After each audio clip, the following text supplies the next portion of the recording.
Hello, hello, hello, hello, hello, hello. Magandang araw na naman po sa ating lahat.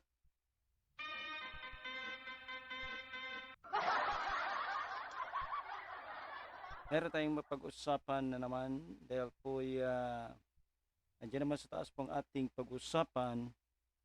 Ito ay nag-file ng kasong cyber libel si Senator Hontiveros sa 12 vlogger na nagpakalat ng 2 video.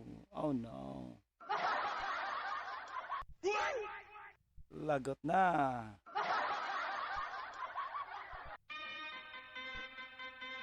Anyway, kasama po dyan si Jason Sa na talagang sikat yan.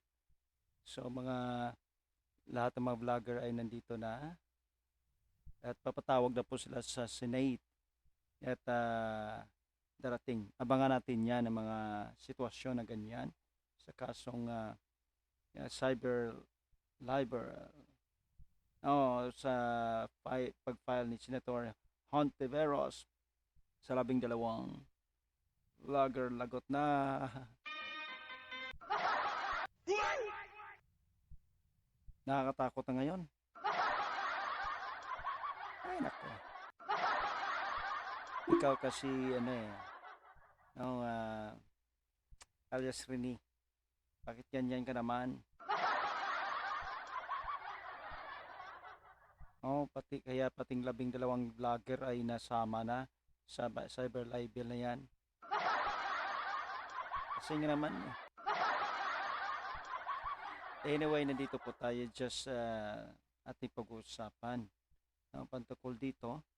Kaya nga naman sabi ko nga si alias Rini ayan dyan, no? Ay nako, tanongin natin si Mang Juan. Sir, kung pabiliin po kayo, pag-ibig o pera? Pera. Kasi pag may pera ka, kahit adik ka, nagmumukha kang mysterious.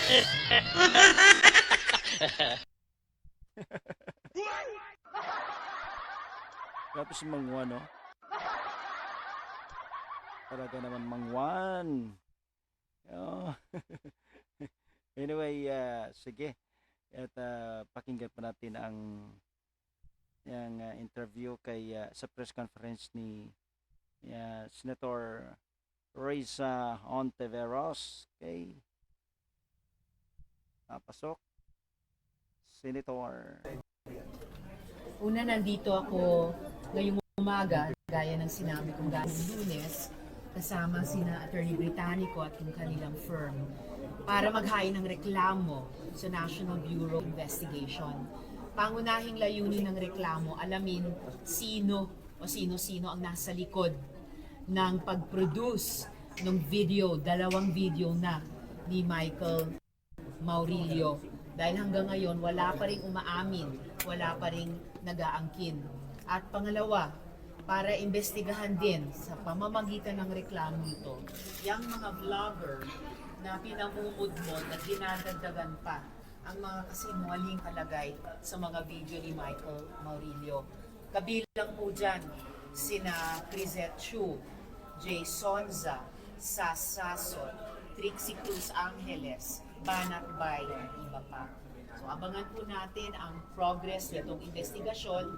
Unang hakbang pa lang ito, aalamin po namin at sa payon ng aking mga abogado kung sino pa ang dapat kasuhan at ano-ano pa ang dapat ikaso sa kanila. Initially, Senator, ang final niyo po ay perjury po ba o meron na po itong libel din? Batay sa payo ng aking mga abogado, cyber libel ang appropriate na ireklamo dito. Sabihin ko po sa inyo, bilang isang nagtatrabaho sa public service, bukas ako lagi at dapat lang bukas lagi sa mga puna, sa mga kritisismo. Pero hindi ako papayag sa ganitong mga pagsisinungaling, mga mapapanganib na pagsisinungaling, lalo na ang tinarget ay hindi lang ako. Ang tinarget ay ang mga witnesses, ang tinarget pati mga staff ko, tinarget ang Senado mismo.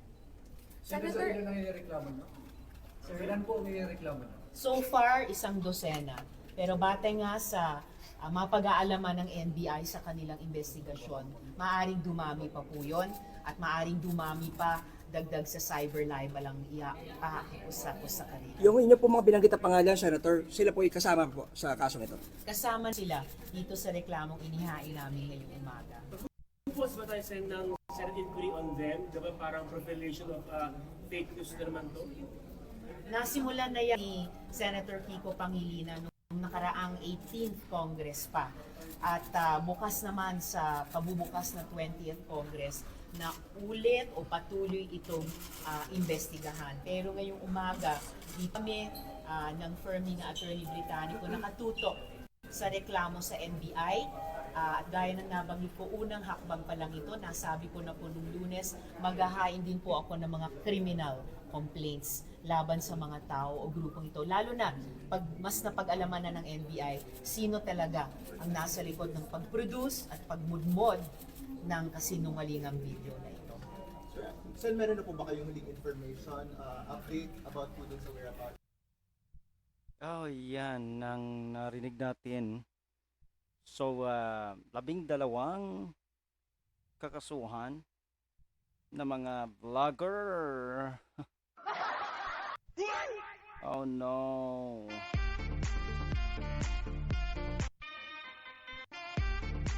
Ito naman kasi alias Rene.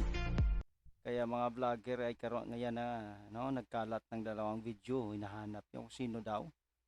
Kaya dahil walang hindi malaman kung sino ang nagpakalat nito. Kaya damay-damay na daw. Lagot na. Oh, ay nako. Buti pa si Mang Juan.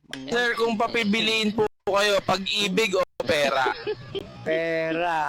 Kasi pag may pera ka, kahit adik ka, nagmumukha kang mysterious.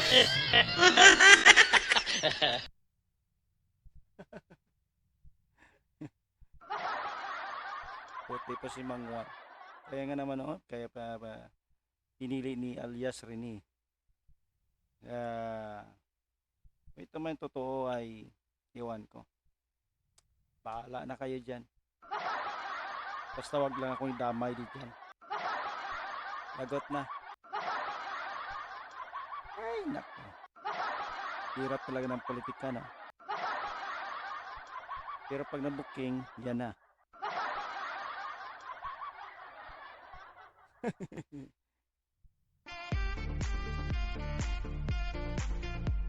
Sabi ni Mang Juan pira-pira lang yan.